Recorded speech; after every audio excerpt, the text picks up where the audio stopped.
Cozy, don't mess this up, all right? Yeah. I'm already working on messing it up. How many people we got in the stream today, Cozy? We've Let me got take a peek. 500. Oh, the numbers are jumping. We got We're jumping, 550, except Cozy can't even figure out how to get you guys on here, so it's going to be a quick second chat. More moments later. All right, boys. Well, we got you on the screen now. Holy moly. Yeah, you guys are ready to go on the screen. Are you guys ready for my yelling? That's, I don't know if It's a beautiful day for some DSA. Yeah, we're ready. All right, guys. Well, super hyped to have you guys. And again, welcome to the Cozy Fireside Chat. And just want to thank you guys so much for joining me in general. And want to start off by congratulating you guys and Glue for being acquired by EA Games. And, I know, we talked about this a little bit. Y'all can't say much, but super exciting for you guys. Yeah, it's big. We're definitely excited. I would just like to say, though, that we're probably equally as excited to be here with you. We're huge fans of yours. The whole team loves the Cozy Club, pays a lot of attention to what you're doing. A lot of us lurk on your streams and creep on your YouTube content. You do a really great job. So we're just really excited to be here and looking forward to get started. So thank you very much for the support, and thanks to everybody paying attention here and watching tonight. Oh, well, thank you so much, man. That means a ton. Yeah, definitely. Just dip my toe into content creating, and it's been a really fun journey. I think you dove in. I think you've dove in by now. Yeah, this is not dipping the toe anymore. You're committed. Not dipping the toe. Now wait. But the big question is, do I work for Glue? Because I get that 100 times a day. So, gentlemen, I mean, if I do work, I'm definitely not getting my paychecks. What's Yeah, cancel that check, please. That's I would appreciate if we cancel that check. You guys each want to introduce yourselves briefly and just say something to the Cozy Club? We're at 869 people now, by the way, gentlemen. Go for nice. it. Nice. Who's going first? I'll start. Go ahead. Hey, what's up? Oh, okay. My name is Derek, or DSA Derek here. I am the lead game designer on Disney Sorcerer's Arena. And I've been working on the game for over 3 years now, so it has been a long, arduous, joy-filled, tear-filled journey, and I'm happy to be here today. 3 years. Oh my gosh. All right, Derek. Well, hey, happy to have you here. Guys, just having any designer would be amazing. To have one of the lead designers, Derek, or the lead designer. Thank you, man, for taking time. I'm sure you're busy over there, man. So thank you for popping in. Jake, what's up? Yeah, what's up? Yeah, so my name is Jake. I work on the title. I've been there, I think, around as much time as Derek.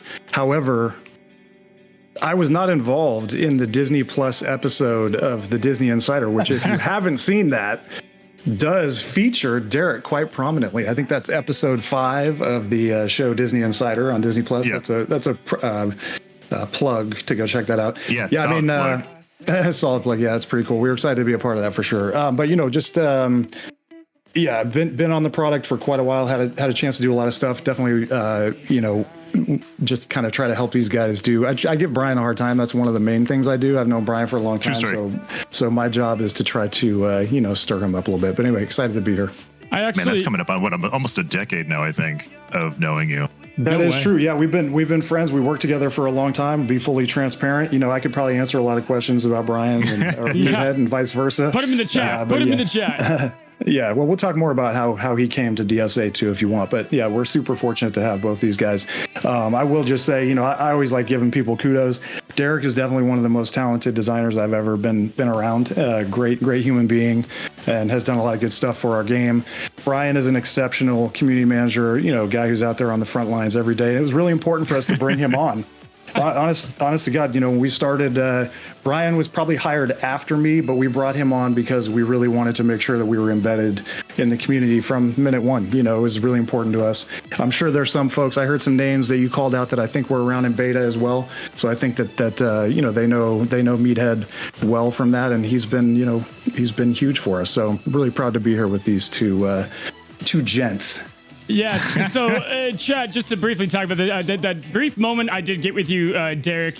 Man, I could talk to you for hours, dude. You're just a super kind soul, but also, man, it's awesome to talk about someone who knows everything about TSA. So, really cool, man. And Jake, it's been awesome to get to know you just a little bit, man. And thank you guys again just for coming on. Meathead, you're okay. What's up? I mean, I was like, do I need an intro at this point? I mean, holy moly. Introduce yourself, baby. Yeah. Meathead.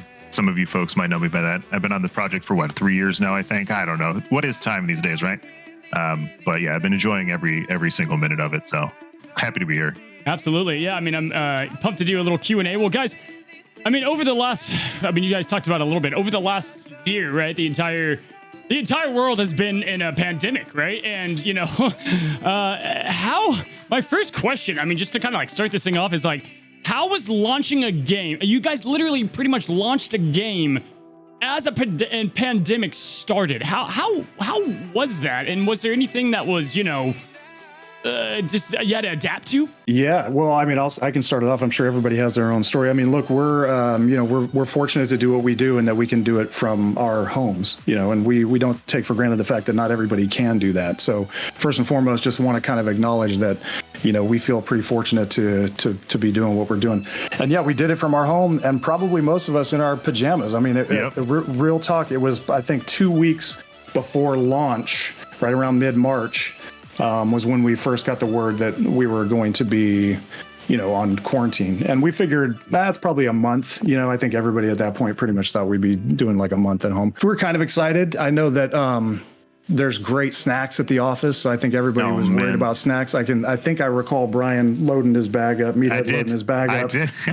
I actually looked at my bag that I purchased like a week before we went into the pandemic lockdown, and I most certainly have a ton of those kind bars.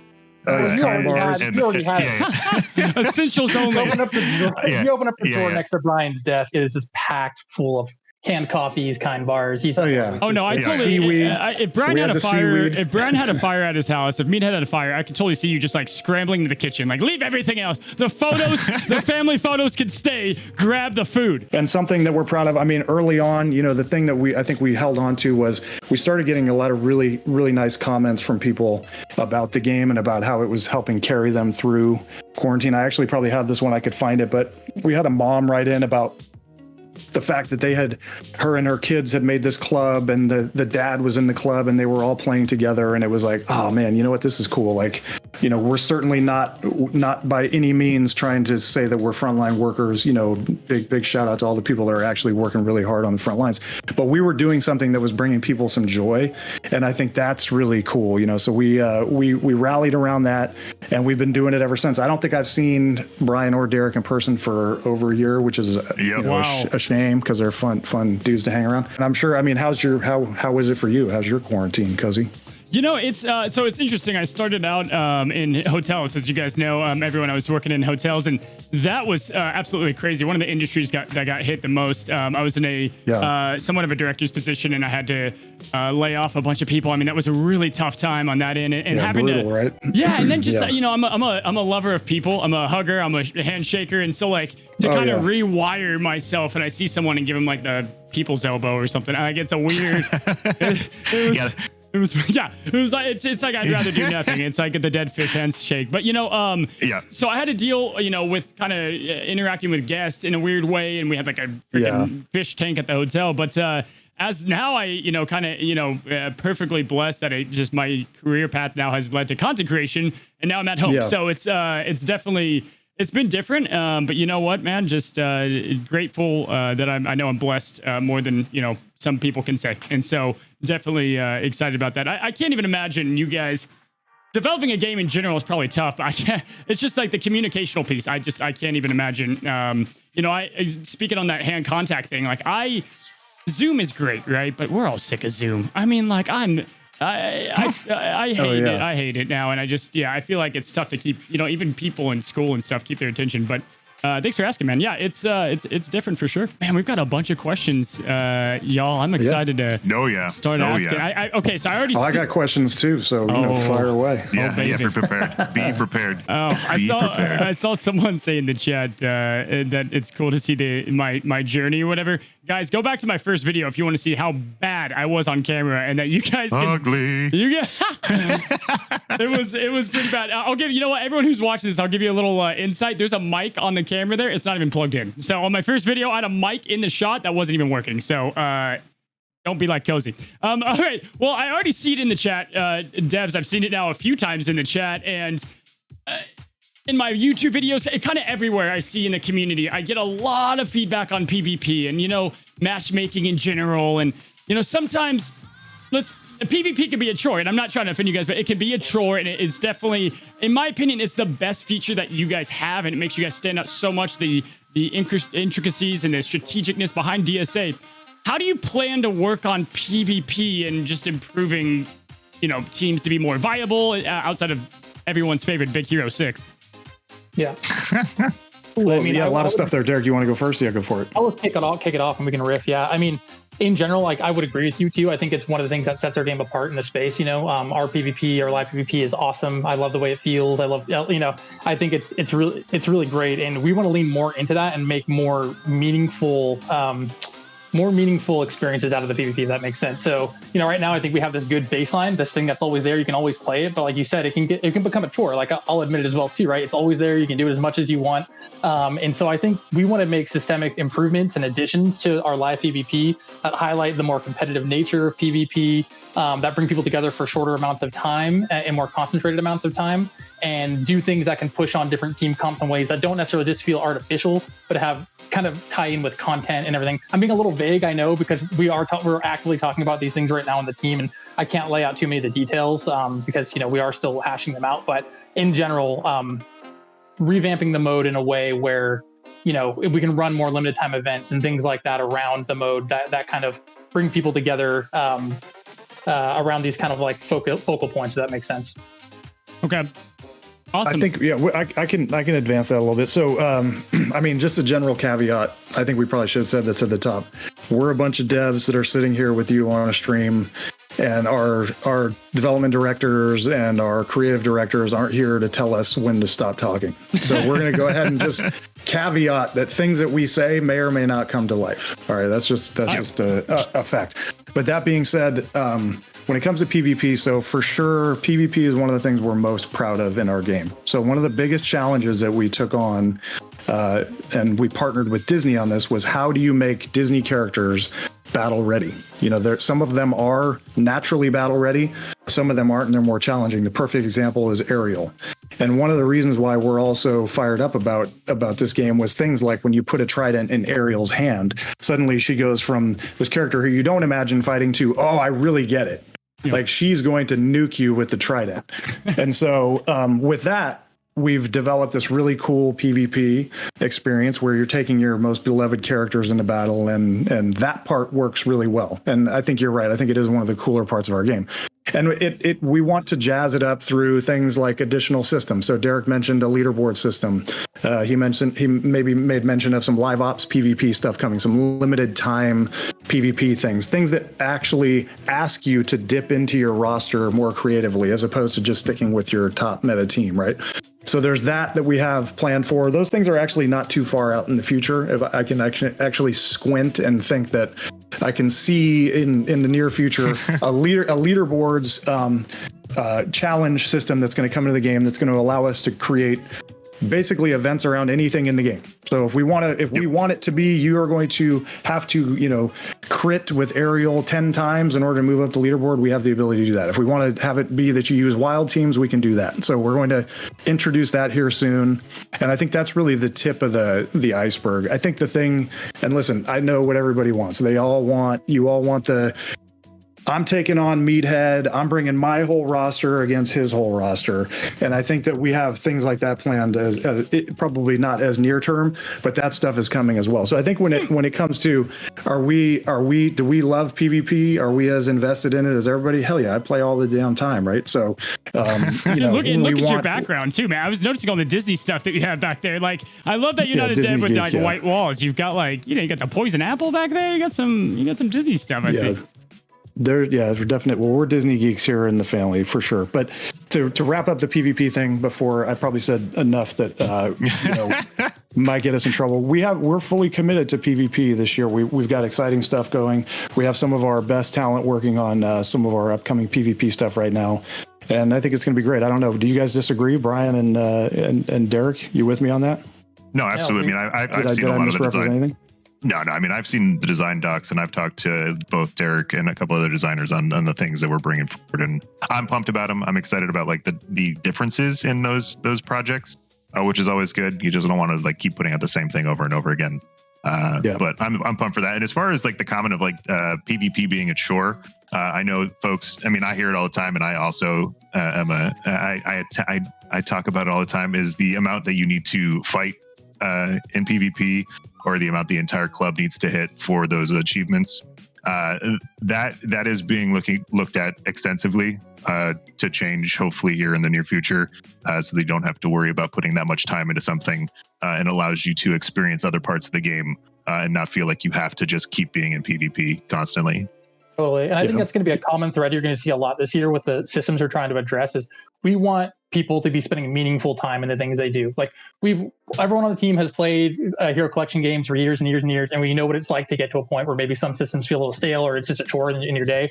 We want to make sure that the active engaged time you're spending with our game on the new systems we're going to be doing and revamping is actually fun and engaging. And then we want to minimize the amount of time that's boring and grindy feeling. So that's a big theme of it. There's no silver bullet. It's not going to happen overnight, but those are things that we want to change with our systems and improve as we go throughout the year for sure. I'm going to have to go back and listen to all this. Like, I'm trying to digest how amazing I am. Like, wait a second, leaderboards and this. I mean, it's funny because Mobile Gamer just tweeted yesterday something about GAC and MS and Marvel Strike Force, and I'm like, yeah.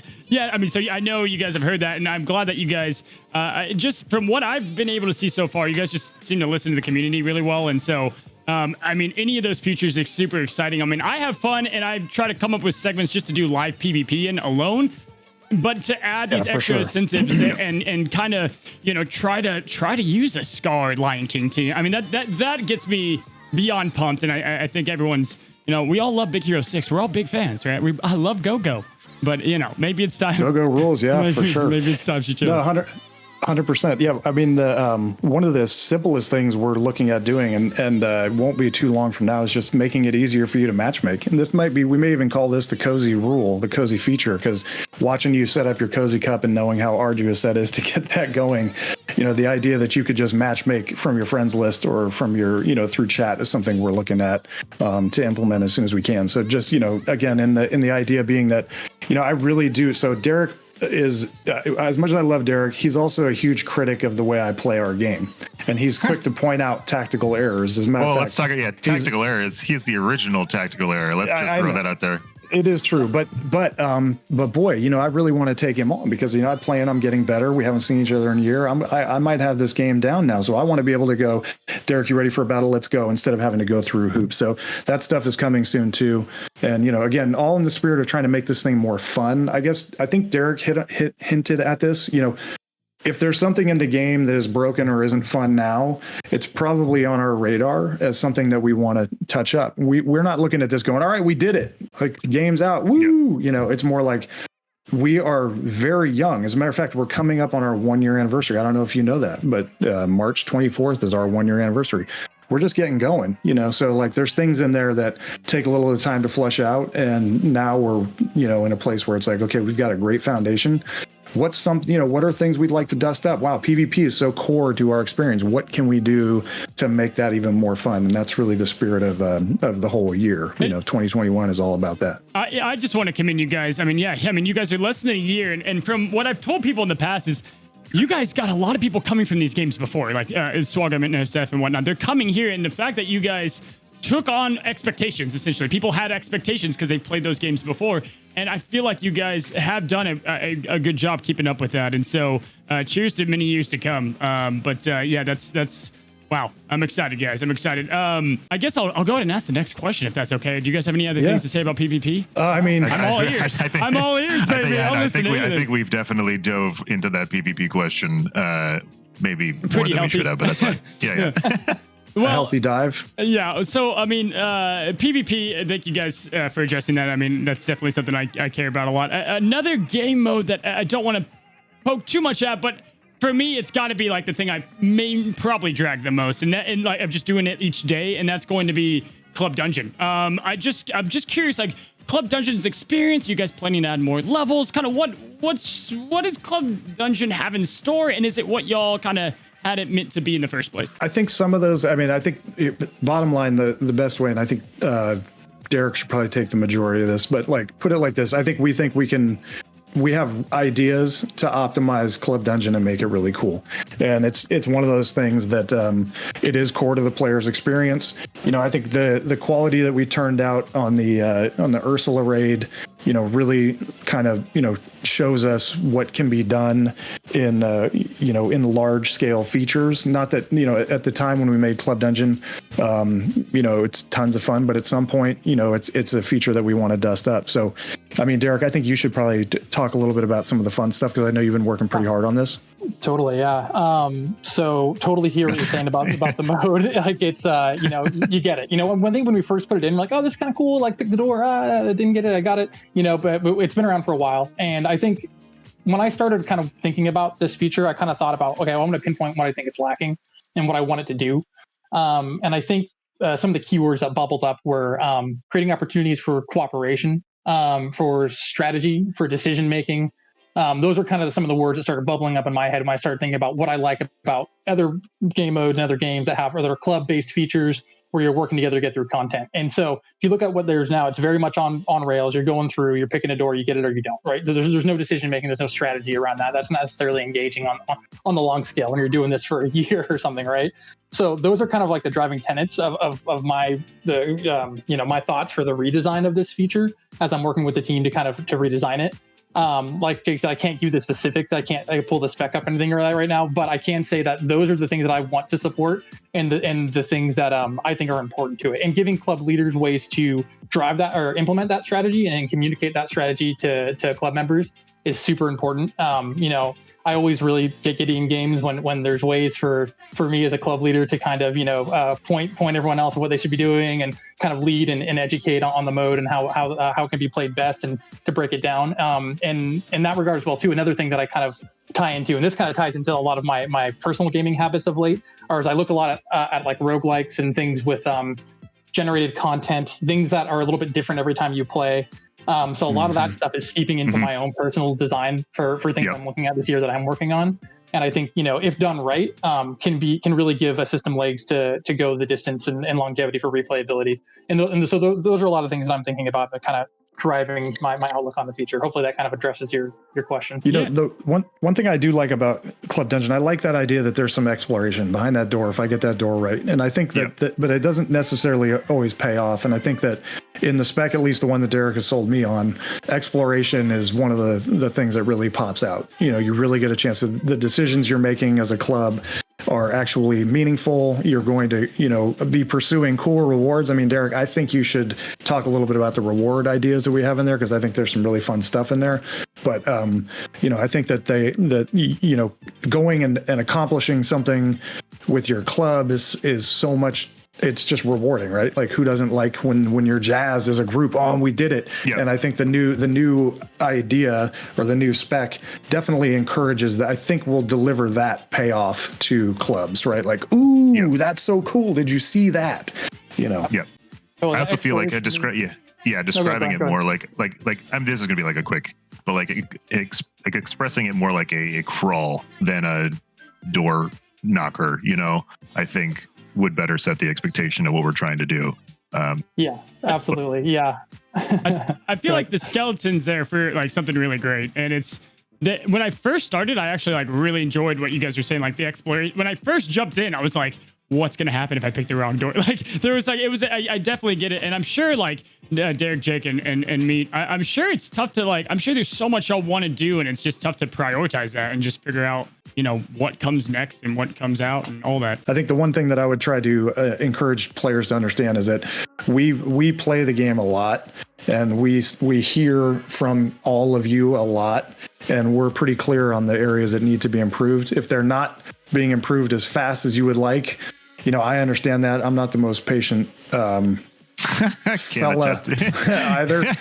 But, just try to have a little bit of faith that we're going to get to these things. And Club Dungeon is definitely one of those ones that, I just think it's got a really bright future. And it's done well for us. I mean, I still use that currency all the time, right? So there is a value there. But I think that, it's going to be exciting. Oh, Well, I'm beyond hyped. Chat, put in the put an emote in the chat if you guys are hyped. And I want to quickly just say, everyone in the chat, I'm seeing what you're putting. I'm sure Meathead and the devs are seeing it too. Thank you guys, and anyone who's doing supports and follows. Just want to say I will definitely get to you guys. Love you guys. I'm gonna continue the questions though, fellas.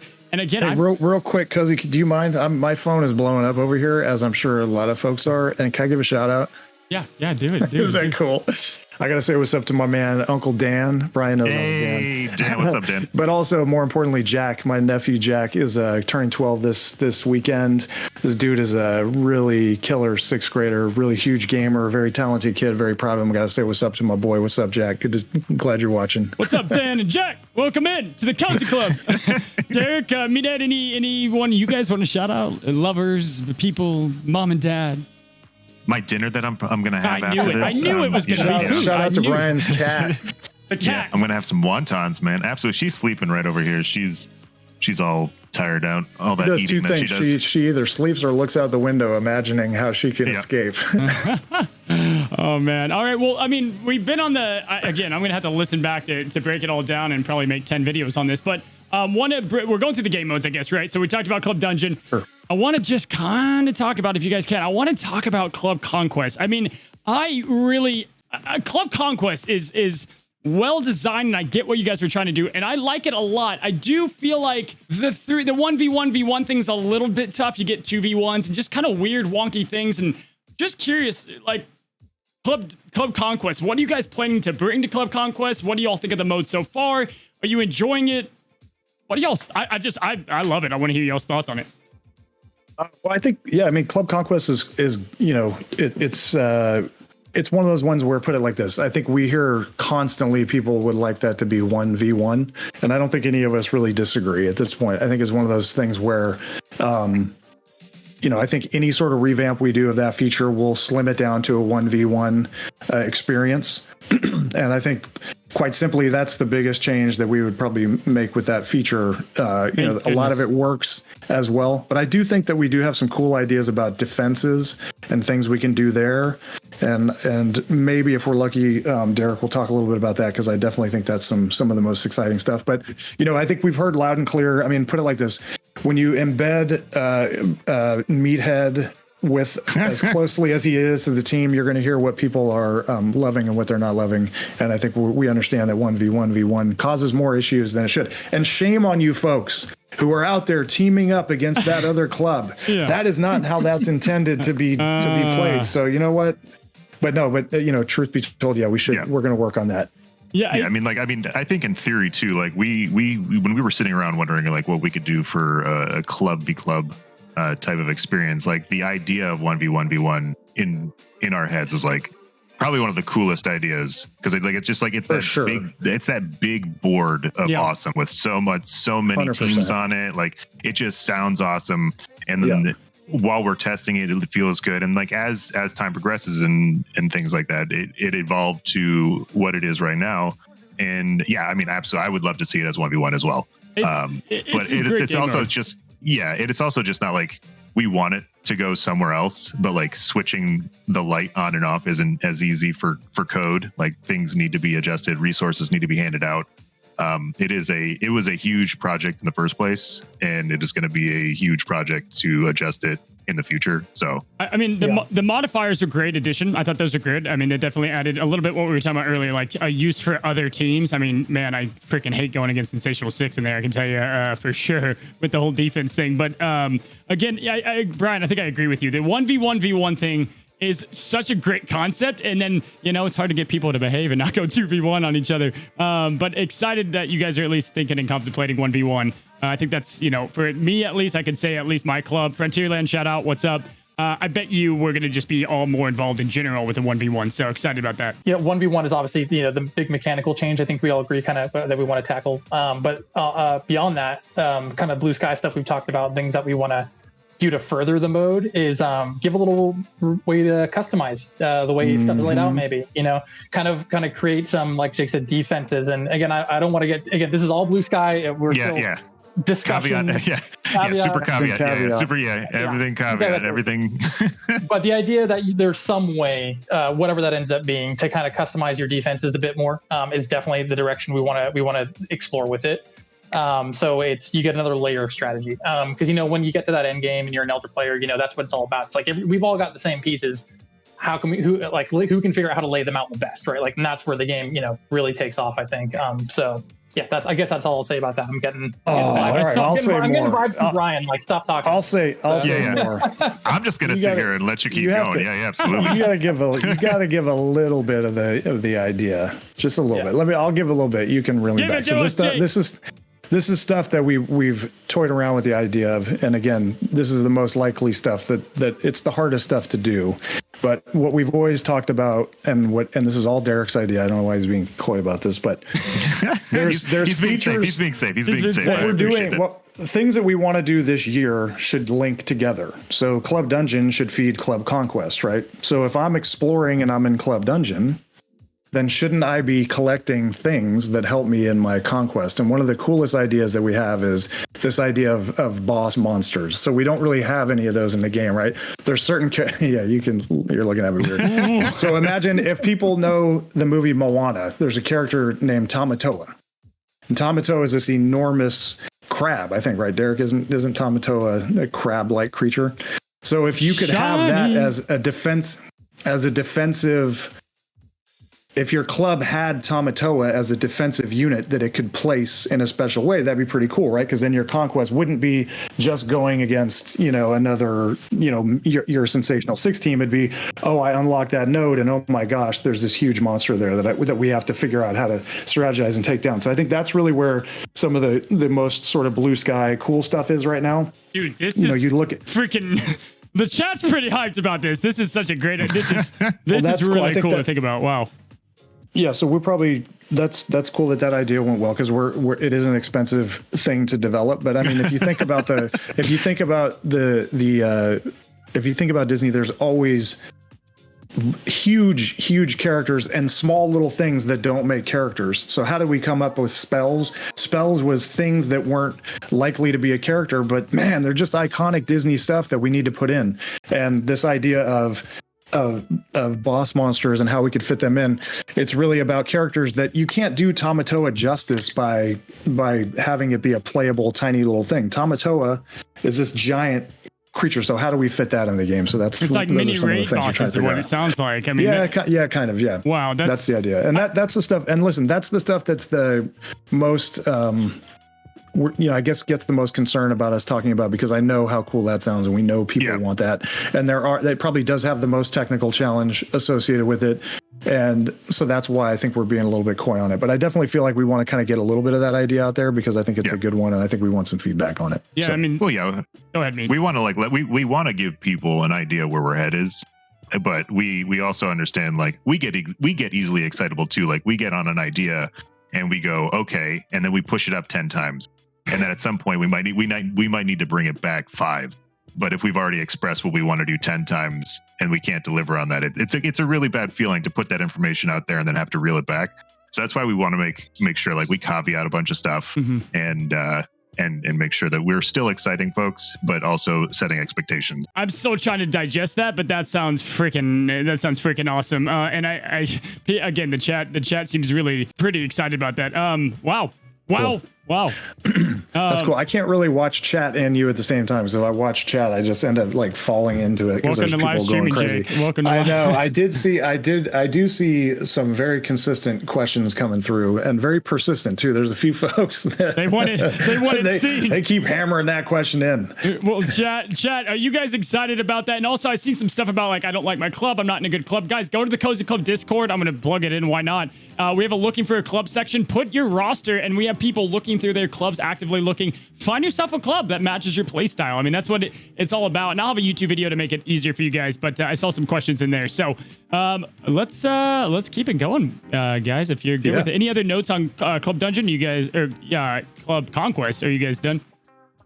No, I think we've said enough. I think we've said a good amount on I guess that one. The main point is, we agree we'd like to make it, we'd like to, keep working on it just like, it's one of our precious babies in the game, right? We want to take care of it. So we're going to keep working at it. We'll give those to Johnny, the intern, please, to email everybody, if you don't mind, accidentally, and see if he smacks those. All right, so okay, so we talked about the game modes a little bit, and briefly, Derek, I think you talked about Raid for a second. Just trying to maybe take it towards characters at this point. With characters, we just got the wild refreshes that came in, right? And seeing characters like Pocahontas and Nightmare Before Christmas, and then now we had our Genie way back when. I think maybe it was June or maybe May. But to see these old iconic characters get refreshed because they were in the game for a while is one of my favorite things to see. Now, my question is, and you guys, you may not know it, I'm not the biggest fan of a certain bear in DSA. He got refreshed, not more due. How do y'all pick what gets refreshed and what characters deserve kind of an uplift? I'll go first on this. Actually, whenever you declare how much you hate something, that goes and gets put on the back burner. I think that's another one of the cozy rules. Push it back 2 weeks. And if it was Baloo, it was coming right. No, that's actually not serious. Derek, you should probably talk about how you get to this, because I know there is actual, strategy or thinking behind it. Yeah, totally. I mean, in a lot of ways, it's looking at the whole content roadmap here. We have a roadmap typically of what we're planning on doing in terms of character releases, IPs that we want to make sure that we visit and represent in the game. And part of that is planning the events around them. And then we look, okay, well, for this event, which kind of characters would it make sense to bring in? And then, so it's all, we basically kind of look at, categories of characters that are either directly related to an IP. Like, for example, you got Hercules coming out, maybe we'll be looking at Hades, right? So, those are one of those things where I just popped up. Great. Now you've just incited a riot inside chat by saying the H word. I was a dog just with a ball, look straight at the camera. Okay, Hades. Okay, moving on, but Hades. Okay. That's the point, right? So, but it's one of those things where we try to, look at what kind of content we're going to need to support events and stuff like that, and refresh the characters that are either from that origin or from a franchise or a subcategory. And my goal eventually is to get back to all of them. I've especially a lot of the early characters, when I was one of the few designers on the team, I did a lot of those on my lonesome, and they were cool at the time. But then you fast forward a year and you've got Baymax in the game, and you've got you've got Elsa, and you've got Beast, and the even more complicated interactions, and some of these characters could use a bit of a facelift. And now we're under no illusions that not every character can be the most competitive character in PvP. Yep. We want to have a healthy variety in PvP for sure, and I think we continue to try to do a better job of that. So you're not playing the same teams over and over again, and that's something we are well aware of, and we're trying to address continually, and it's ongoing. But that said, your favorite, bear is never going to be like a PvP dude probably, right? But he can find a home somewhere else in the game. And so when I'm going back and refreshing, and as we're revamping these systems especially, I'm looking at creating opportunities for older characters to get refreshed, spruce up their mechanics a bit, and find a home for them somewhere and they kind of belong. So yeah, I hope that kind of answered your question. When you release the game, you put so many iconic people in there, and I'm sure over time, obviously the kids get a little old, and I know not everyone needs to be the best character in the game, but Pocahontas, I remember the very first time I saw her, I was so excited. I'm like, well, it kind of sucks, but now Poca's one of my favorites, and so glad to see that you guys are actively looking at older characters to refresh and not just bringing in new ones. And you guys can talk about refreshes more if you want, but just on that note, kind of I feel a little bit that characters are coming a little bit too quickly, and they're just coming all the time. And at this point, even for Krakens and whales, it's tough to keep up and gathering resources. And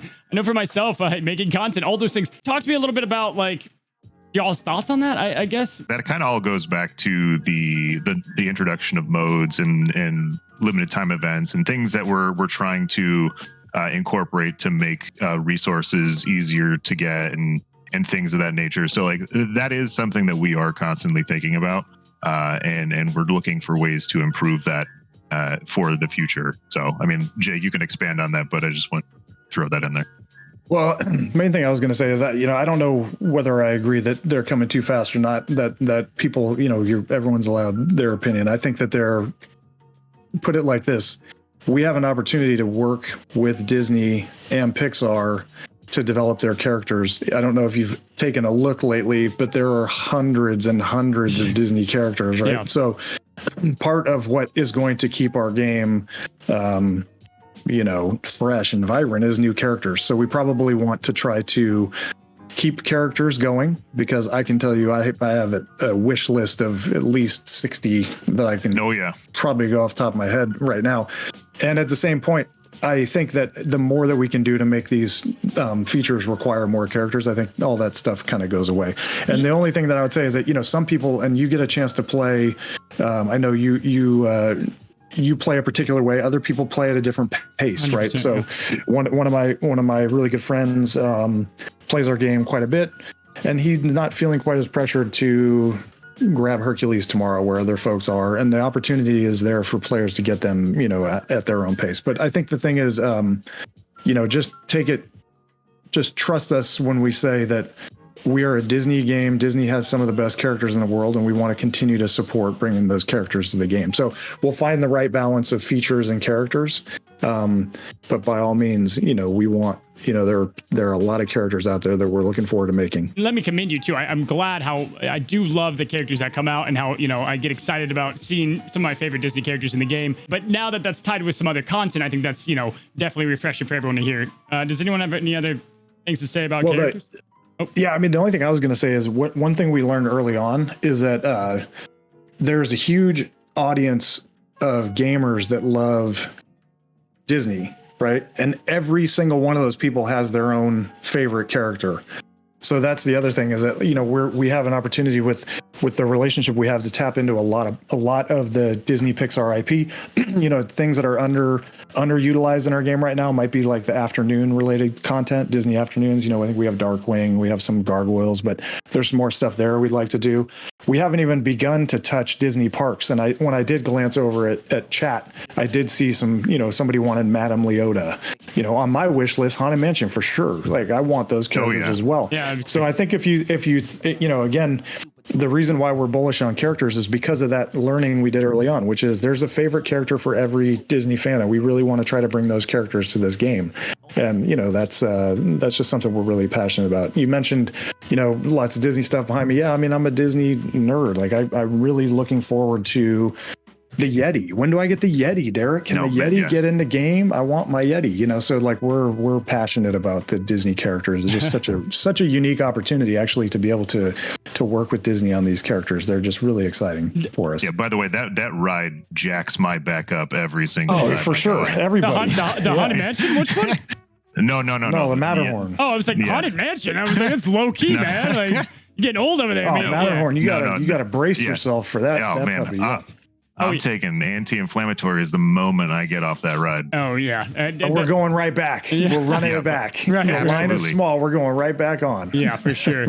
Derek, I kind of want to pick on Derek for a second. And he's like, what? First of all, that Disney Sorcerer's Arena hoodie, can your boy get one? That's sick, man. I like the swag there. Oh, I just want to ask you, like, we're talking about characters a bit. Derek, like animations wise, and like you get a I want to know, how do you decide what the character kits will look like, and then do you watch the movies for inspiration? Like, just curious on that front. Yeah, totally. I can talk about that.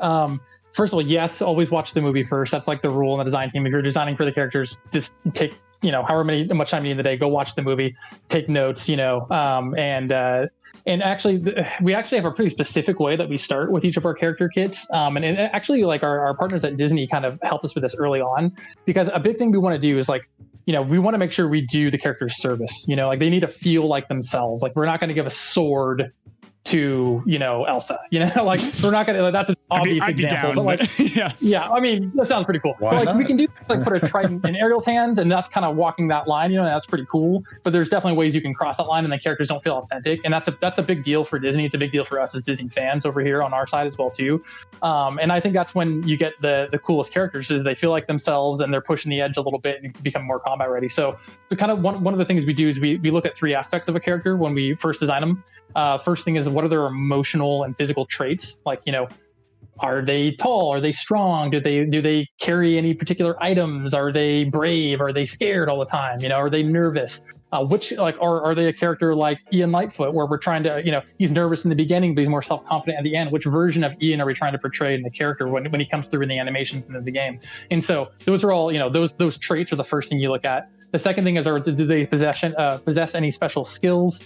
Can they jump super high? Are they Fred in the Fred suit? What can they do physically? And then the third one, which is pretty important, is do they have any key relationships with other characters? And that's where you kind of start seeing, cool paired animations and things like that we try to get more and more into the game that are just really just flavor. Like it could just be like, oh, sure, like if character X give, effect Y, but like if we can throw a little extra thing where they turn and acknowledge each other, like that's just, that's the like kind of level of detail Rapunzel that we and Flynn and stuff. Game. Yeah, I love like the tossing the frying pan and then like Flynn does his thing. Yeah, those have been really unique. Do you have like a favorite animation you've worked on, Derek? Yeah, that's a really good question. Hey, Derek, all those GIFs and videos you have of you making those animations? Yeah, okay, I was about to say, is Derek going to escape this? When we do these things, when we make new characters, we do what we call kind of low budget mocap or low budget motion capture, which is we take videos of the designers acting out the animations that they want. And so somewhere out there, you can get videos of me dancing like, Pocahontas and Elsa and whatever. You can get, our lead artist like acting like a turtle. Oh, yeah. Where are these? They're on a hard drive. Yeah, I have they all do of deserve, they do deserve to be seen at some point. Yeah, There's no I have doubt. all of them. And then we send them off to our really talented team at our studio in Hyderabad, India, and shout out to them. They do awesome work with us, and they make these animations. They come to life, and we do back and forth, and then they get put in the game. And so, in terms of my favorite animations, I would say if I'm thinking early on, one of my the earliest ones I was super stoked on was the Shere Khan grass travel. It was like one of the first times we did anything like this was like years ago, and it got in the game and I was like, whoa, that was pretty cool. Like we can do cool stuff. Or the Yzma railroad car was really cool when we first got that. Those were some kind of moments we started seeing the potential of the game. Yeah. And then some of the more ones, I'd say the Baymax paired animation with Hero, it looks pretty dope, I think. Rapunzel, you called out. I mean, she really pushed the boundaries. When the design, I didn't design her kit, and another designer did on the team. And when he pitched her kit, he was like, okay, so what are you going to cut? And I was like, no, it all sounds, let's try it. And he's like, really? I thought you were going to cut like half of this. Like, it's like, it sounds crazy, but like, let's try it. I'm glad you're pushing the envelope. And so, we went out there, the awesome VFX team figured out how to do the hair wrap around and make that look good. The swinging, all of it turned out so well, I thought. So I would say those two in terms of recent times. And then kind of in the middle jumps to mind is I really like doing Maui. Just getting the whale slam into the game was really cool. They actually sent over the actual model from the movie in 3D for us to use as a reference, which is, it was kind of geeking out like, oh my gosh, I was like, that's the actual whale that was in the movie. I need to see it and like fit it, So Maui was really fun to get the shape shifting. That was one of the early ones where I think our creative director pushed me to make sure I stayed true to the characters, because I was thinking about poly counts and like, oh my gosh, a bird model, a whale model, this, like the engineer's going to kill me. And he's like, yo, like if Maui doesn't turn into a bird and a whale, like people are going to scream. Like he has to do that. So there's definitely expectations for some characters. Like they've got to come with this. Like we've got to see this. I wanted to, two things I saw in the chat, Derek. That's perfect. One, I see Johnny the intern said, I've got access to that hard drive. I got you, baby. So, I hope that's not true. Yeah. And then I love, when Doodle Spork in here put, Yzma has abilities, question mark. Shout out to you Yzma users out there. Anyone who uses Yzma on your main team, I'll give you a special shout out. But thanks, Derek. That was good to like kind of pick your brain as a designer. I kind of wanted to know that. So that was good, man. There's science around how you approach characters, and we've learned a lot from them, and just super appreciate all the knowledge we got from the Disney folks, and we work with them constantly on that. So that's the other good thing, is that they really help us make cool stuff that's true to the characters, right? Like they're not a passive partner that's just over there saying do what you want. They're with us every day. They're working really hard on these characters, and they're making us not only push the boundaries but stay true to the core of what those characters are. And that, I think, is something that we're really proud of, and we love it when you catch a little Easter egg. For instance, the contracts in the Ursula raid, right? Like such a neat little Easter egg. We can think of the multiple animations on Duke Kaboom. Like, wow, that's so cool. Like, Elsa having different, kits or skins, with different animations. Like those are the kind of flavor points that we try to do. Love the animations of the skin changes and stuff, Jake. I mean, that, for sure. That gets me excited. And I want to actually just give a shout out to y'all's art team. I mean, I know no one's here that represents it, but like the art in y'all's game is fantastic. No, they're here. They're in the chat. Well, I'm not telling you who they are. I'm not telling you who they are, but they're in the chat, so they just heard that. So any developer that's in the chat that works on this game, thank you for allowing me to do what I do and content create for you guys. But the art team out there, You guys are beyond talented, and that's always the first. I got to be honest. Like when Sensational 6 came out, I'm like, oh, cool, Mickey. And then like the Magic Kingdom that you guys had, or Main Street USA background, that was awesome, art team. So props to you guys. What are y'all's? I see this all the time get asked, and I want to know too. You know, I think this. Oh boy, here we go. I know this is tough for you guys, but what are your thoughts on giving more advance notice on upcoming events, upcoming things? Just.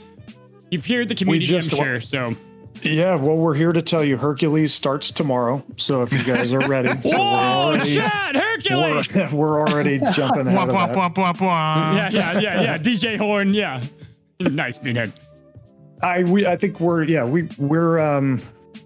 we're finding our stride in terms of being able to talk to people. I think the only thing I would say with that question is I think we're here for a reason, right? And we're here because we're trying to let people know what's coming. So I think we hear it, we understand where people want to know about things that we're working on.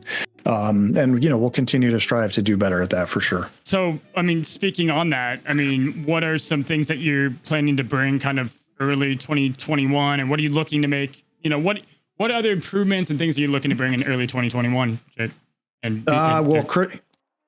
Yeah, for sure. Critical areas of focus for us in the next couple of weeks. I mean, obviously Hercules coming out is a huge deal for us. One of the things that we learned early on is while everybody in the entire game had their own favorite, everybody loved Hercules, and so everybody wants Hercules. So that's happening tomorrow. There's some other exciting stuff that we've got planned around some other upcoming Disney stuff. We can talk about that in a little bit. We've mentioned the leaderboards and PvP improvements that were coming in the next couple of weeks. Those are really areas of focus for us. And then nailing down that Club Dungeon and Club Conquest target spec that we want to build, and then getting forward, moving forward to building that. That's why, when we talked about those monsters, like, isn't that cool? Yeah, it's all cool now because it's not in development, and that's what's the next phase. So we have certain things that are right in front of us. For instance, we have a huge bug sprint coming up where we're going to work on a bunch of bugs in the game. Those are all things that we can see for sure, and we generally know where we're going for the next 6 or so months. And then after that is where you're starting to pull things forward, and we're kind of, looking at the back half of the year and really trying to make sure we know what we're doing there, because we feel pretty good about, the stuff that I just mentioned at the, front part or the majority of 2021. So lots of big stuff this year. Thank you guys for answering these questions and actually giving some great answers. I saw one I've got to point out. Spiderwolf07 says, when is Cozy coming as a character in the game? I mean, Derek, I'd be happy to work with you and, come up with just have me yell at everyone. Star in a Disney movie, and then we can get the rights to Cozy. And exactly. Let me work on it. Yeah. But then you're talking to the wrong guys. Well, I might as well just poke. And we talked about early 2021. Any long-term goals for 2021 you want to talk about? Anything down the horizon? Well, I mean, what I've laid out here and what we've talked about, could end up taking a lot of this year. It's hard to know. While we want to try to go quickly to get this stuff done, we also need to deliver quality. So, I think if there's any one goal we have this year, it's to continue to try to deliver a high level of quality for folks to enjoy, and really make sure that there's, that we're just doing justice to features that we already have, looking at characters that we already have, and making sure that they're always feeling vibrant, and trying to just I think quality, right? That's what we're trying to achieve. And so 2021 is a large part about that, just making sure everything is as good as it possibly can be. Okay. Yeah, and making it feel special. Like we just don't want to put something in for the sake of putting it in. We want it to be meaningful and have purpose. Yeah, for instance, we have some stuff, you talked about our artists. We have, love our art team. Our team is spread out all across the world. We're very fortunate to work with folks in all parts of the world. And, we are almost done now revamping all of our environments. So we've been able to, now that we're live, we know how the game works. We've been able to look at how to optimize each environment to make them as visually spectacular as possible. So something that will happen this year at some point is we will deliver to folks brand new, refreshed environments. And I think that sort of visual polish is another area that we're looking at, taking on this year, just making sure that everything looks as good as it possibly can. And works with our gameplay too. We do have a game where a lot of stuff is happening. So sometimes you have to give in areas, right? In environments, how often are you really staring at an environment when you're in a battle? Not often, right? So now that we're out, we know how the game works. We know how the systems work. Now we can kind of go back and go, hey, we could make that look a little prettier. Let's do that. So you'll see that this year as well. More visual polish. Okay. Well, that's exciting. I definitely am excited for what 2021 has in store, and let's go. To kind of stay on the topic of characters and things coming. Wanted to talk about bugs. I know you guys just addressed that you could be looking at bugs, but I feel like it's super important to the community that things that come out, work. I know we've had bugs like Beast and Big Bad Wolf and other, kind of weird interactions or whatever. Can you talk about bugs and just like their priority and like how y'all work through that as a team? The truth is, I'm sure we've all played games enough to know that games are always going to have some sort of bugs, right? So we don't like them, we don't want them, and we do our best to prevent them. They often say prevention is the best medicine. So a lot of bugs we're trying to catch. We've got some stuff that's in test right now, and we're keeping it there for a little bit longer because we want to shake out some of the bugs. And some of the bugs expose themselves when you have hundreds of thousands of people playing the game too. So that's one of the things where sometimes there are things that could be perceived as misses on our part, or sometimes there are things that just expose themselves once you have a rabid fan base playing a battle 150,000 times on day one. And so we try to make sure that things that are critical, that are going to block people's experiences, are always dealt with as quickly as possible. If you can't get in the game, we got to fix that. If we got a server issue, that's all high priority. If it's character related bugs, then we put them in a queue, and we have to look at the queue just like we would look at anything else. How much does this impact players? How much does it block the ability to go through a feature? And then is it a character bug, and can we live with it? Okay, let's live with that, and we'll put it on the plate for when we fix. When Derek and his team roll off of one event, can they roll into a bug sprint and sort of things like that? So bugs are ongoing. We've crushed hundreds of them, thousands of them probably at this point. And we will probably always have a bug that somebody doesn't like. Yeah, and I mean, just to add on to that too, like it's a lot about prioritization, obviously, right? There's limited time in a day. There's limited people on the team. We're always trying to make new stuff. But I think that, as we're nearing our 1 year here, it's been a crazy year, getting the game out the door, building it to what it is now. And we're really looking, it feels like we're at a nice point here where we're kind of looking forward for our big plans for the rest of the year. And we're looking back and saying, taking stock of where we're at and, what can we do to make what we have now better and build the road forward, for great features and content coming in the game. So all that's to say, I think that we're looking at bugs even harder than we have been before, honestly. And like Jake said, we have this bug sprint coming up, but we're really excited to do a bunch of bug bashing. And looking for new ways to incorporate that into the process going forward, because we all play these games. I judge other games super hard when I see bugs. I'm super he misspelled that, or they misspelled that, or she misspelled, who oh man, I can't believe that description. And then I look at our own game and oh crap, I misspelled that. And so I get it. Even though I understand how bugs make it into the game and how big these games are, the number of interactions between characters is almost limitless, or a very large number that we can't even comprehend. So you can't catch them all, but I do think that it's important for us to get that into our process more going forward and more regularly fixing them, and not just the highest critical ones, because the quality of life stuff starts to add up when you play a game for a while, and we recognize that. And like I said, a year in, you kind of start feeling, okay, you've played a game for a year or 2 years, we've all done that before on a mobile game. Little things, little cuts start to become big wounds after a while, right? By 1,000 paper cuts. Yep, exactly. So yeah, but I guess the only thing I would add on here, Derek, is one person's bug fix can also be another person's nerf, and so there's things that we have to we look at carefully from that standpoint too. I think you've seen some of what we fixed some things recently, right? Where it's we're going to fix the way that speed, with Rapunzel's leader, right? And we fixed that, and that was definitely a bug, but it opened up some other things that have been happening in the game that we weren't quite aware of, where now haste is applying for turnover start, right? And that has a big impact on the way certain teams play. And so then we have to take a hard look at that and say, well, man, that was a knock-on effect, but is that the way we think the system should run? Is that fair? Is the way is this how we want it to work? But like Jake said, that makes you realize you can fix one thing and there's a butterfly effect, right, all the way around the game. And you do have to be careful with it as well too, and not just shotgun stuff out too fast. And that's something, we're always learning, we're always trying to get better, and that's just one of the things to consider for sure. I mean, you guys took care of the biggest bug being what's that thing? Oh yeah, fairy slumber. No, I had to throw that in there. And I wanted to quickly say, I saw in there, shout out to the Hispanic community. I wanted to just say hola. I don't know if you guys know Spanish. Do you guys know any hola mi amigos? Yeah, I mean, that's about how I could get to the bathroom in Mexico. That's about it. But anyway, shout out to the Hispanic community and all the world players in this game. I know we get people from Italy, Spain, all over. And so shout out to you guys. I wanted to ask you guys two kind of different questions. Number one, I want I'll go around, and I do this on all my fireside chats. Who's your favorite Disney character? Like, remove DSA aside. Like, Disney favorite Disney character. Derek, we'll start with you. Kind of maybe move left or right. Yeah, I think the first, I could probably analyze this for a while, but the first top of mind came was I really like Mulan. I love the movie. I love the character Mulan. I think she's a great character. I have a special heart in my place for that character. So I always have to fight your own feelings for favoritism when you're doing stuff with when you're designing characters, right? So that's something.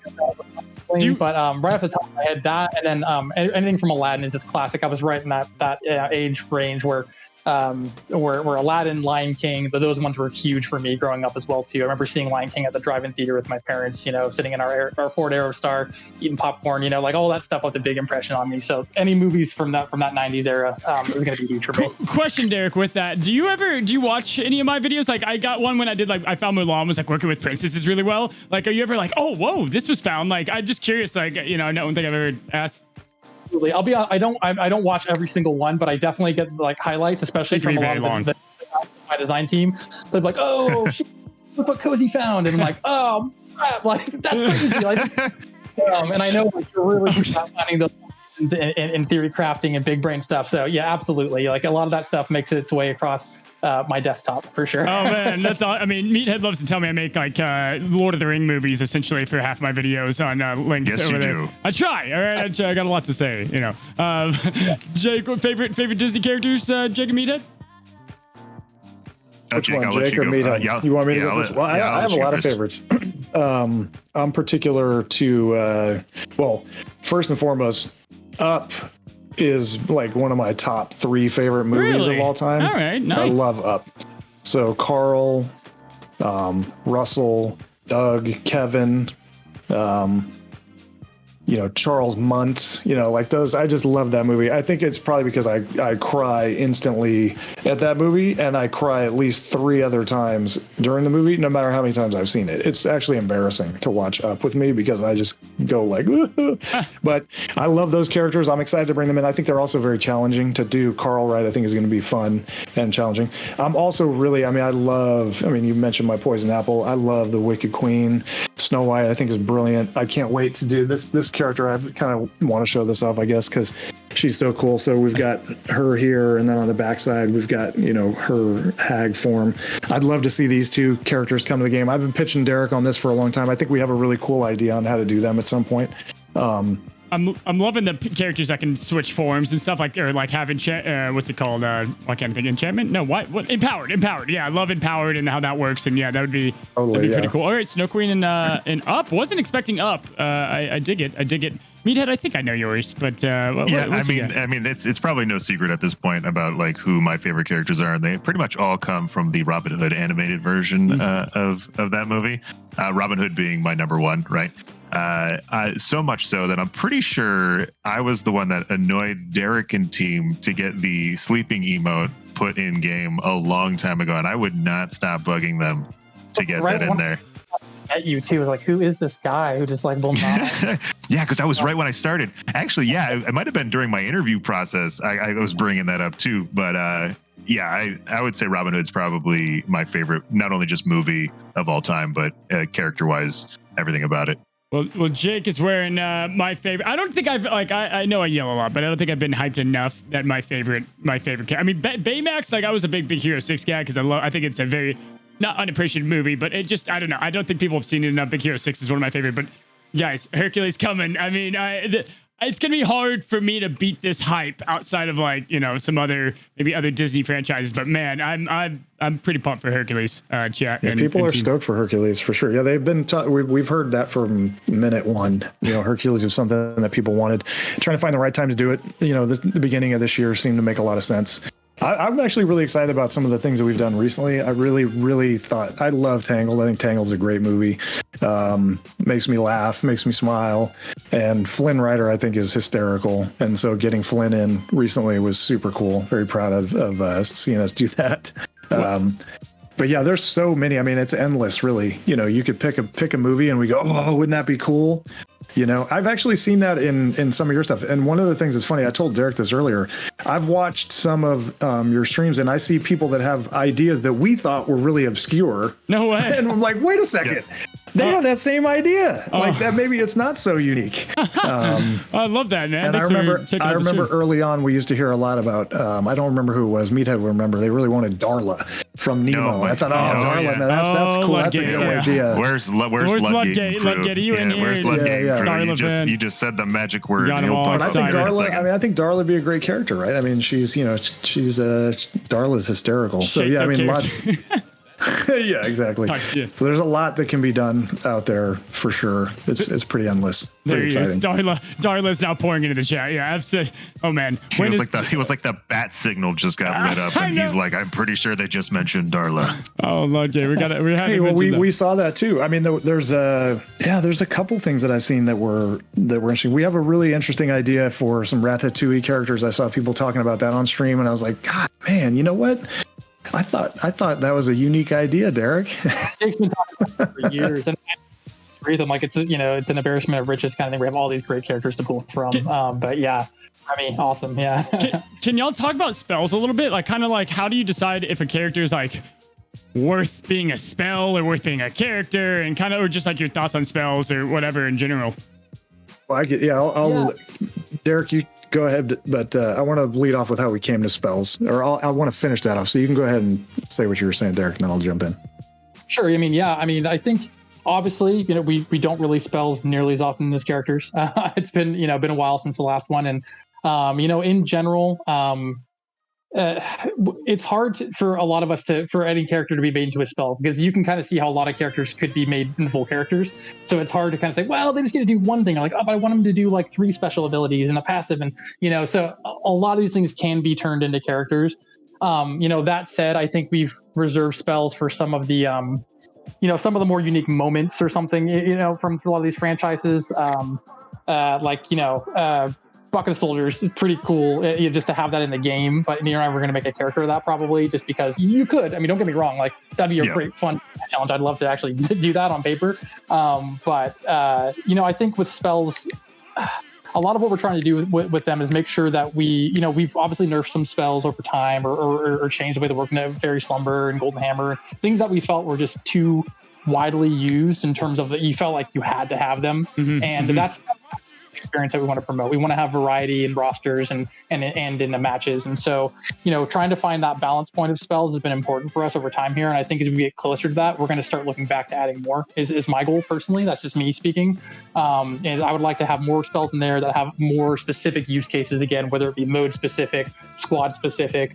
Things like that tie more into a certain play style or a certain type of squad you might want to set up. So that's my thinking on spells. I don't know, Jake, what were you going to say? No, I think you nailed it 100%. I was just going to talk about how those came about, because it is true. I mentioned the Disney Insider piece. If you saw that, you see a guy named Mike. Mike is, all of our boss, really great guy, known Mike for many years. And he and I were goofing around at Disneyland at one point. Imagine that. We actually were going down to check it out because we love it, right? And one of the things we were looking around at was like, there's so many things that we would love to bring into the game, and they just don't all make sense as characters, and we needed a way to do it. And we thought one of the key differentiators that's out there, I think, was spells. And so things like I think Bucket of Soldiers, perfect example. You'd love to have the Bucket of Soldiers in the game. You could put them as somebody's kit but they are, they're maybe more meaty and meaningful if they are something like a spell.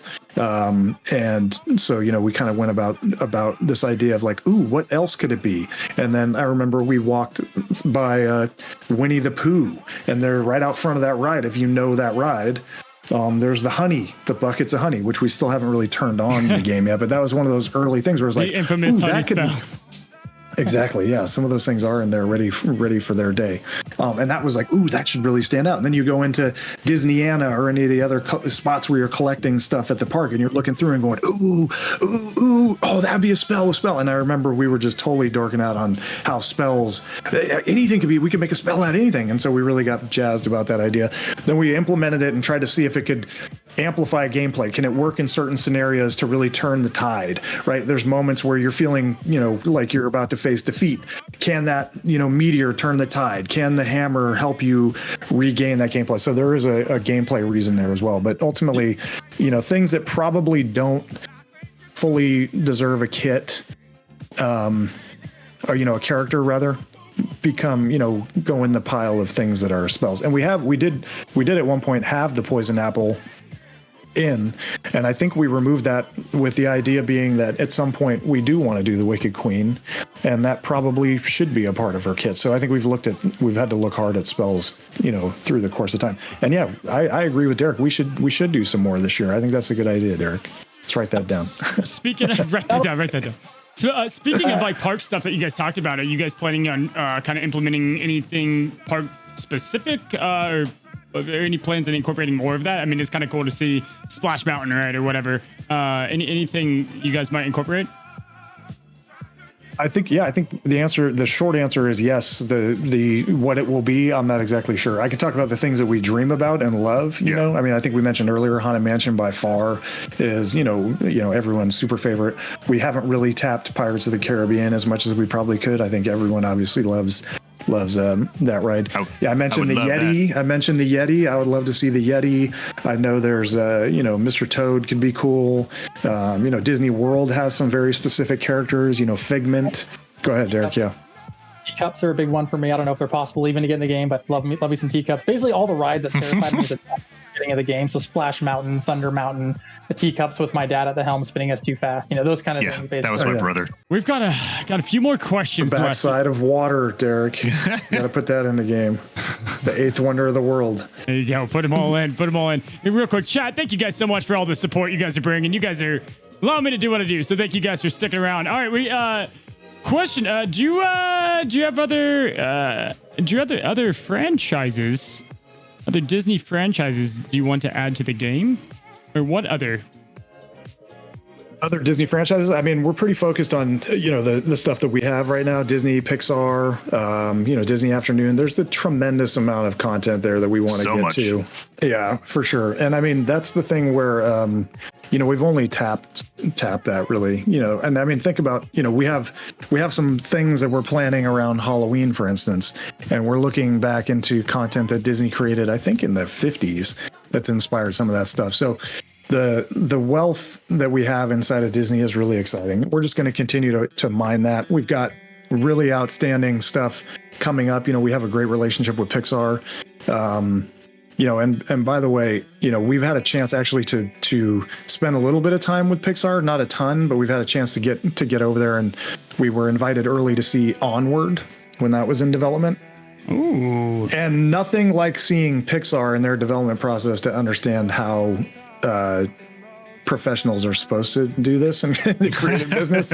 I mean, they are so dialed and so pro, and they really gave us that sneak peek early on Onward, and it was one of the reasons why we really embraced that. That's a great film too. I don't know if Cozy, have you seen Onward? Oh yeah, it definitely. I saw it. You know what's funny? I saw it because of y'all's game. So like, the characters were in there, and I'm like, these are these are cool characters, but like I like to know what I'm playing with, or like why is Barley doing this thing or whatever, and like I was like, what's that all about? I was shocked about how much that touched me. There's mama boys. I'm a dad boy. I'm a father's boy, and that it touched me pretty deep as a movie altogether. I thought Onward was great, and I think that's my favorite thing. Just getting to know you guys a little bit here is like I love that you guys are Disney fans. I mean, I don't know if that's in every company, and so that's really pretty sweet. But yeah, I thought Onward was fantastic. Yeah, for sure. No, great movie, great stuff. Yeah, and they help us a lot with getting to the truth of the Pixar stuff. You mentioned things that we want to add. I mean, one thing I can tell you that's coming up pretty soon. So, I don't know if everybody's seen, but are we talking about this now? We bringing this up? Oh, I was just going to talk about a movie that we're supporting coming up. That's all. You want to talk about that now? You want to talk about it later? Tell me. It's up to you. Well, it's not really. I mean, so we had a chance to see Raya and the Last Dragon. We saw that in quarantine over the last couple, I don't know, probably 2 months ago, rather. And I'll tell you, I think it comes out on Disney Plus on March 5th. And I would highly recommend that everybody watch it. The movie is fantastic. Characters are great. They're tailor-made for DSA. How is it? Was it good? Was it like really good? It was awesome. I loved it. It was brilliant. Yeah, very inspired. We can't really talk about what the movie's about. Obviously, that's probably pretty obvious. Yep. But all I can tell you is it's just really, really, really well made. And we may have gotten an image approved to show. Oh, did we? We should pull that up for sure. We should probably pull that up. I think it's some concept stuff. Yeah. Yeah, it's a concept piece. I got it here. Okay. All right, chat. Oh, this is cool.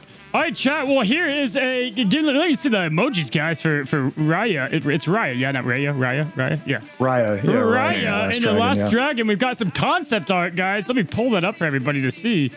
There's some concept art of Raya. And is that her on the right there? I obviously haven't seen the movie. Is that her on the right or her on the left? That would be her on the right. Oh. Well, my gosh, this is super cool. Awesome. So this is cool. Do you guys always sketch stuff out like this, like pre-hand? Oh, absolutely. Yeah, I mean, like, for sure. I'm sure the artists are gonna hate me for saying this, but like, I'm constantly hovering over their desks, asking for every single piece of artwork that they ever create. Probably to an annoyance, but I love all the work that they do. This is definitely of some of it. Well, I haven't even seen the movie, and I'm already amped that you guys had that. I mean, and again, you can't say anything, but I love princess factions, and I somewhere I'm just hoping that Raya's a princess in the movie. Just gonna throw that out there. But yeah, that's I'm excited to watch it. It's like another Mulan almost is what it looks like. Different, of course, but like I like the sword wielding ninja vibes to it. Well, cool, man. Thank you guys so much for sharing that a little concept art. There. Yeah, for sure. Yeah, we'll try to work to get you more stuff to share like that. I mean, it's cool. Yeah, and I can't ask everybody enough. Check out Raya on the 5th. It's really cool. I think everyone's going to really enjoy it. It's a neat movie. All right, so Derek, you got to see that too, didn't you? Yeah, I'm not saying anything because I'm an idiot and I'll probably slip it. So I'm just like nodding over here. It's safe to say that the characters are inspired directly from the movie. Yeah. Derek was over here going, "Please don't ask me any questions. Please don't ask me any questions. Please don't ask me any questions." Yeah, Derek. Talk about your favorite scene, buddy. Awesome characters. They're a great fit for our game, I think, and it's a great movie. I definitely go watch it. Jake's spot on, and I think that's all I can probably say without slipping up. So we won't make you talk more. Yeah, we won't. That's awesome. Oh man. Next question. Next question. That's awesome. Well, I know there's only a few left here, but I wanted to. I've seen it in the chat now 100 times. You guys know, I wasn't gonna let this fireside come by without asking this. I know it's already gonna be coming. What's coming. You know what's coming, and I'm gonna ask it. What is being done about players acquiring, and I say it wrong, but ruins, ability ruins, beta, alpha, gamma ruins, purple, blue, and green ruins? What's being done about them? Well, I mean, as much as people keep saying it, I do keep pushing that narrative across the desk of those in charge. And again, it's definitely a thing we're looking at, and it's not that we don't notice it and we're ignoring people as they keep saying it. So it is something that we're looking at, and we're looking for ways to make that situation better. What's a masterful way to sidestep any responsibility, Brian? I keep saying something. Yeah. I was going to say, which desk have you been pushing those across?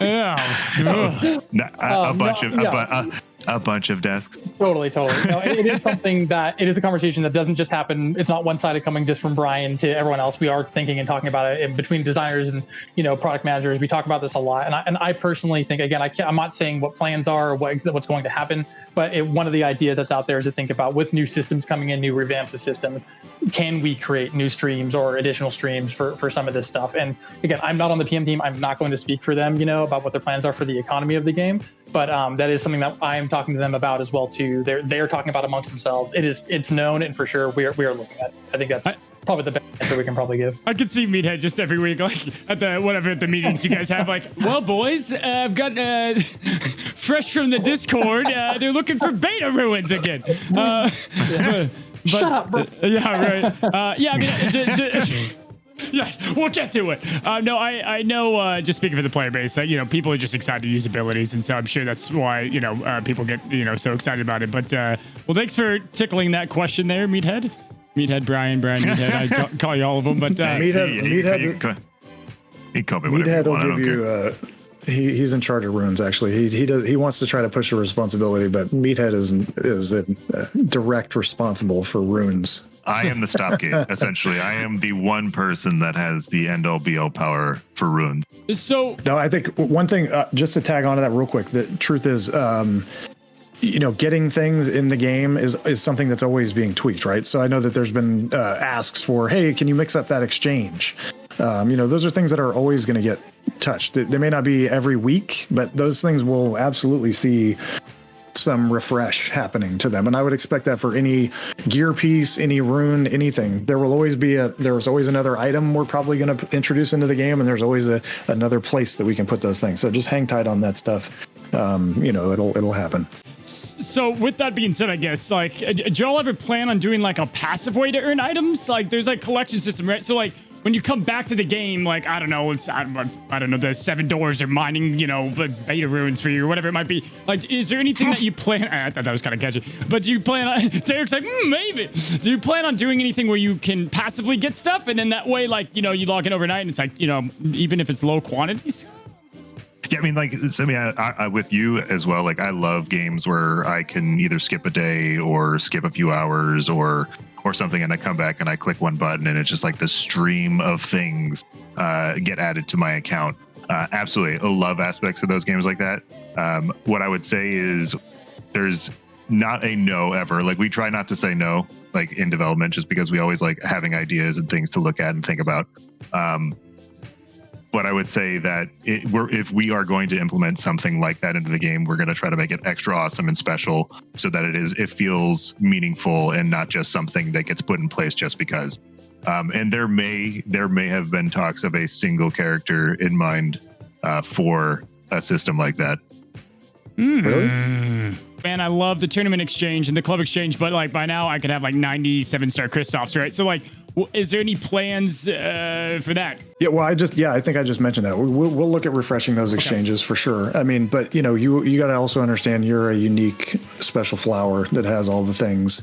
Not everybody has all that for sure. I know Uncle Dan, I mentioned earlier, gets on me all the time about the fact that he can't get that currency fast enough. So there's still players that are using that and find that useful.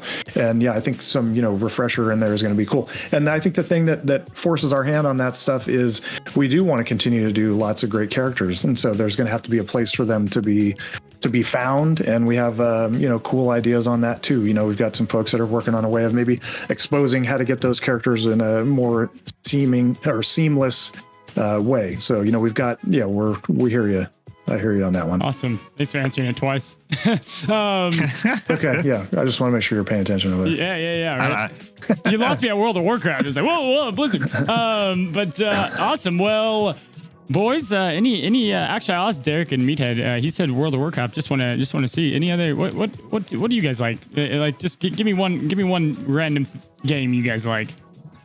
Playing now, or like of all time. What do we? Let's go all time. Let's go all time. All time? Oh, that's rough. Okay, maybe. Okay, I can go all time first, Derek, if you want some time. Hit me up, Meathead. I got one. Yeah. So like for me, my favorite game of all time is Fallout 2. So good. So good. Yeah. I mean, I love top-down video games. I love inventory management, finding items on the ground, story, dialogue, all that stuff. And Fallout 2 is like the the epitome of that style of game.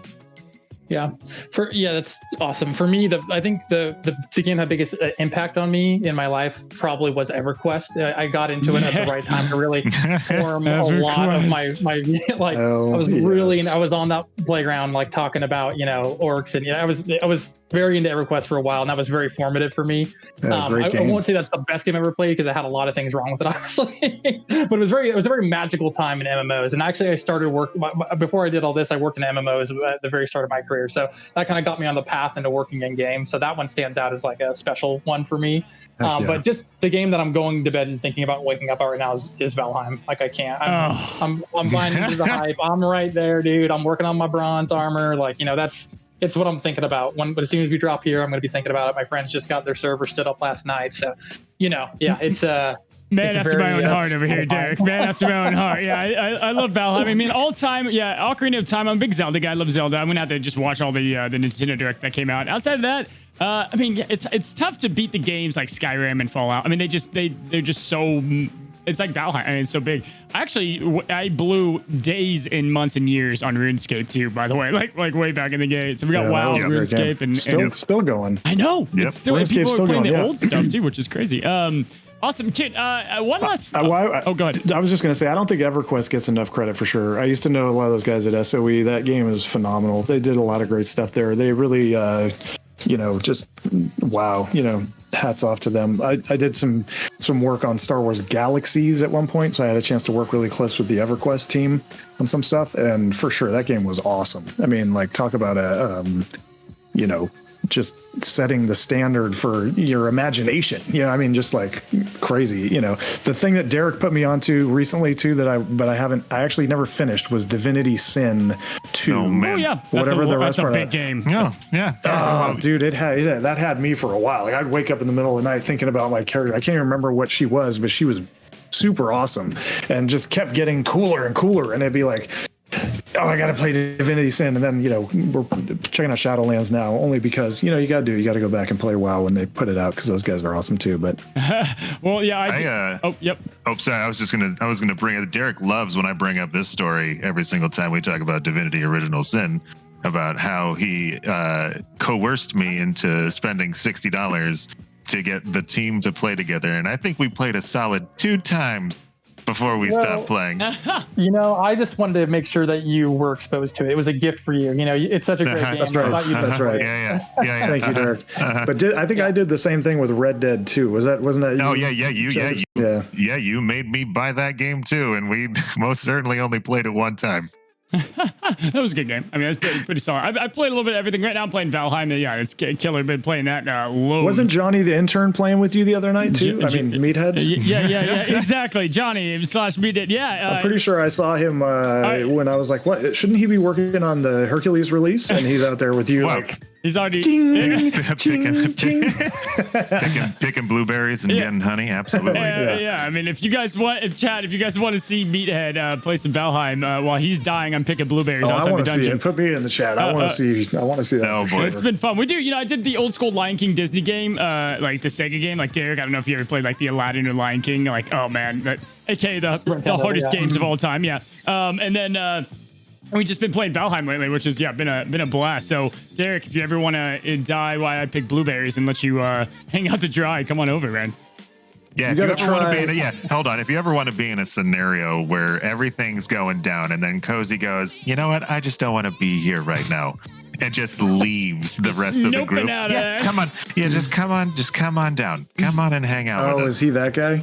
It depends on the situation, all right? There's something cooler over here. Left the dungeon. We're all left alone. Yeah. Come on down. I love when people are watching Meathead and they're like, he's kind of sarcastic. I'm like, have you met Meathead? Have you met him? Love him. No, he's great. You actually, I got to give you props because you know the game pretty well. I watch your stuff to try to figure out what I'm doing sometimes too. So shout out to you on that. Thanks, Jake. I mean, when you barley bomb, bro. Thank you for that. Those barley bombs, baby. Well, when you spend 15 hours playing a day or whatever it is, I hope I'm decent at the game. No, it's you. I mean, hey, you guys had a great platform, and I just love looking at different intricacies and things that work that aren't supposed to. Derek, that's my favorite job against you. I love let's see if Tinkerbell works in the raid. Too soon, but yeah, we'll in general, yeah, it's a lot of fun playing y'all's game, and that's the thing. I wouldn't content create if I didn't enjoy the game, and so you guys have done a great job. Do you guys have any other questions or anything else you guys want to talk about? No, I was going to say I saw a question about like, are we going to be doing anything for our game anniversary? Oh, that's yeah. right. We didn't talk about that. Yeah, we didn't talk. We were having too much fun, and I would say that.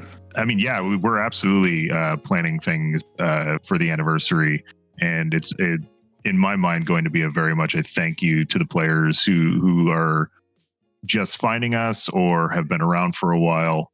So we're 100%. really excited about it, and we cannot wait to have that celebration with you all. So absolutely, thank you for asking that Right around question. the corner. March- I think in about a month. March Maybe we 24th, can you said? have us. Maybe you'll have us back, Cozy. Maybe we'll come back and talk about what's going on. Chat, put an emoji if you want to see these beautiful men come back.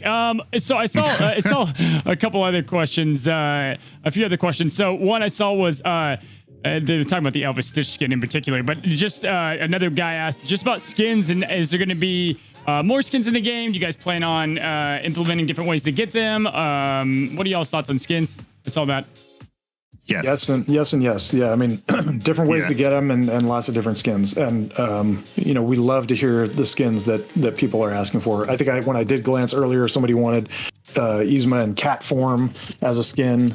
We hear, God, how many times is Brian Meathead, depending on, it says, when can I get Merlin in the Bermuda shorts? Like, Yeah, absolutely. When are we That going to would get be Merlin so in the sick. Bermuda Yeah, shorts? right. Like, sign me up. that's a good question. Yeah, so skins are cool. And that's one of the neatest things that when one really comes to us, like the Elsa idea, I don't even know how that came up. Derek probably knows more than me, but that was like wow, like what a great idea. Not only a skin, but a skin plus, skin that actually gives a little bit more. Like that's really cool. I think finding out that we have the technology to do it, and it was like, oh, we can do that. Yeah. That's awesome. Like we should do that. That's great. Let's make time and do it. And obviously we can't. We're busy sometimes, and other times we have more time to do these things than others. But the cool thing about skins to me and outfits is that it's a good way to express like what you like about these characters in a way, and have some kind of customization over your own experience. And I think that's something that's lacking in a lot of mobile games these days. So the more we can do that, I think that the better we stand ourselves apart, and we provide like a way for people who love RPGs and ways to kind of express themselves and enjoy the characters in their own way. Like that's a really special thing in this space that not a lot of games offer. So I'm personally on skins too. Yeah, that's right in the DNA of the team too. Our creative director is a huge fan of League of Legends and can talk for hours about the coolness that they have in their skins, and I think they've set a really good standard for what skins should look like. I know my son plays a tremendous amount of Fortnite. They have a ton of cosmetics in that game that are just cool, and we like that. And Disney is just there's so many opportunities to do cool skins. So yeah, we'll do more for sure. I saw a couple other questions that are good. Maybe you can answer, maybe you can't. But I saw this. Someone loved the prestige battles that you guys did for S6, and so they wanted to see if that is going to be coming for other modes, or for modes that were, or for events, or events that were in the past. I don't know if you guys can answer that, but I saw that there. Yeah, we can. I mean, we can talk about that. That's something that we tried out, and people do seem to like them. So we're definitely open to doing more of them. It's something I'm working with the PM team on. We work together on that kind of thing, and so yeah, absolutely. We plan on doing more of those. So I'm glad to hear that people like them. Awesome. Yeah, for sure, 100%. Awesome. Chat. I see a lot. I see a lot of is can you do more stuff with the Disney Channel? I think there was questions about you have Infinity Side of Die. Can you do other stuff there? Like the answer is yeah, totally, we can. I think there was a specific ask for Kim Possible. I think she's a phenomenal character. We'd love to see her someday in the game. Not on any kind of roadmap that I know of at the moment. I know that she has come up in conversations with us because she is such an iconic, really killer character. I think we'd love to keep tapping into the Disney Channel stuff as much as we could. What about the backgrounds in PvP? I know I don't know if any of you all saw my PvP improvement video, kind of some things I'd like to see, and in there was like you guys made these amazing, gorgeous backgrounds. I don't know if you could talk about it, but do you plan on doing somewhat of a rotation for those, or anything in the future for maybe those? That has definitely been discussed, and we've talked a lot about PvP improvements in general, and that is definitely part of the discussion because it is one change the scenery. We have all these cool backgrounds, but why not utilize them more? So that is definitely part of what we're looking to improve. I love the dungeon guys, I do, but 15 hours. We've done that. We've done that a little bit through the years. I don't know the folks that have been with us the whole time, but that's swapped in and out a few times, but probably not enough to satisfy what people want. So yeah, I think we can look to do that for sure. Especially with, I mentioned the environments being overhauled. I think we probably want to show those off in other places too. So yeah, for sure. And I want to give a quick shout out. I've seen this now. It popped up in front of my eyes. Just giving a clap, guys. The community give you a clap too, just for the people out there. There was a DSA charity stream, and they raised $12,000 for the Children's Hospital. Wow. And so I don't know if y'all are aware, awesome. But that's man, that's crazy. So everyone involved in that. Thank you guys. I saw a bunch of the costumes that people were wearing, and yeah, that's really awesome. That's love it. Hats off to that. Love that. Love it. Well, do you guys see any other questions in there, boys? I think, there's things people want to know. I see Maleficent comes up a lot. I saw that a million times today. Yeah. Yeah, Maleficent. I mean, people want Maleficent. She's phenomenal character. And the only thing that I would say about that is, we have plans for her, and that's where I would leave it probably. Yeah. It's one of those things where, we'll get Maleficent right. I'm excited to see Maleficent. Awesome. Well, y'all, thank you. Just thank you guys. So I know he's giving me those hungry eyes. I can just see them. I have not eaten since lunch. I am dying here. Oh man, yeah, same here. Actually, breakfast. So boom, trumped. But you got to be kidding me. You can get food anytime. I have to deal with you on a regular basis. Well, guys, in general, I just want to say thank you for coming on the Fireside Chat. I know you guys are busy, and it just to hear that you guys watch my content, that you're coming here on the channel, and that you're supporting a dream that I had and making it a reality. I know, Meathead, you love when I get sappy, but it does. It just means the world to me, and I just appreciate you guys caring enough about the community, myself, and all of this to bring this together.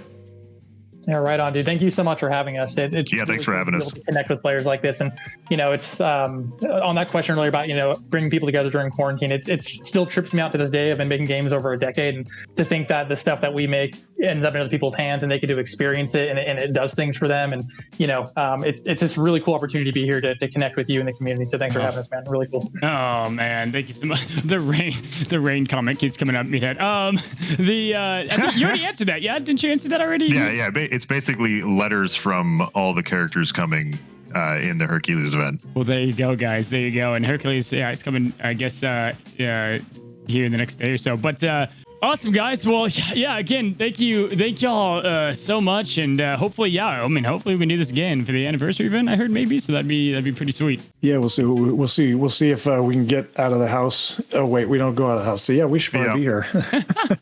yeah, we'll be around. Oh man. Well, Well, any last things? Anything last comments over there before I wish? And chat, thank you. Chat, if you want to say what's up and thank you. Go ahead, Jake. The only thing I was going to say, sincerely appreciate you. Sincerely appreciate all the effort you put in. I know you put in a lot of time on this. This obviously is not a 9 to 5. You're much like a Derek who's grinding into the wee hours of the night. So appreciate your dedication, and more than that, just really appreciate all the support from players. Sincerely, that means a lot to us. We're very fortunate. We feel fortunate to have players. We feel fortunate to have a relationship with Disney. One of the most premier sort of partners you could ever ask for. And I think more than anything, I think we're all rattled by everything that's going on. I really feel for my people in Texas. I know all of us in games work with a lot of folks that are in Texas. Yep. Austin has become a real hotbed. Brian and I probably have a lot of friends that actually I got a lot of friends out there. Yep. My family lives there. Yeah, almost all my family. So it's one of those things where every day we keep getting rocked by some sort of thing, and I just I hope that everyone stays safe. Really, the best they can in these crazy times, and we're trying to make a game to keep you folks busy for a small part of your day, but make sure that you're staying safe. So, and thank you for having us. Thanks, Jake. Yep. Well, guys, there's the developers. One more time, we got Derek, who was the lead designer. Jake, I don't know if you said what you did, but Jake there in the middle. And the wonders, Jake. I just talk. I just do talk. Yeah. Talk and look great. And then Meathead, the man who's thinking about food, but you'll maybe see Meathead tonight on some Valheim. I can't stop thinking about food. Well, guys, we're gonna He needs those blueberries out in Valheim. Well, we're gonna be doing some Valheim. Get going. Get picking. We'll be picking. All right, guys. Well, hopefully you guys have a great rest of y'all's evening. And again, hopefully we see you soon. And thanks again. Thanks again for coming on. Yep. Thank you very much. Later. Peace and love, Cozy. All right, guys. Peace and love, baby. Be well, All right. friends. All right, All right. guys. See you soon. Bye.